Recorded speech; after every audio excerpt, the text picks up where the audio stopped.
very villagers who had once gathered eagerly at hangings now averted their eyes from mention of the trials.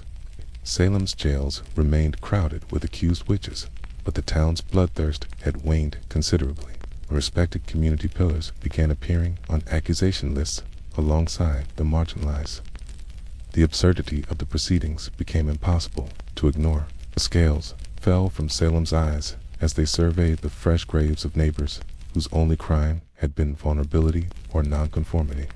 What had seemed like divine justice now revealed itself as collective madness. Confessions, once flowing freely under torture and coercion, suddenly ceased. Some accusers quietly recanted, others simply vanished from public scrutiny. Those who had been the loudest inquisitors now walked with downcast eyes through the village streets. Fear hadn't disappeared, it merely exhausted its destructive potential. Salem, like a fever-patient awakening, bruised and disoriented, yearned now for stability rather than spectacle.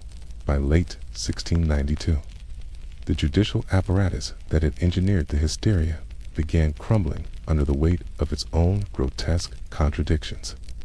With the notorious court of Oyer and Terminer dismantled in October, colonial authorities established a more judicious tribunal, the Superior Court of Judicature, early 1693. The transformation was immediate and profound.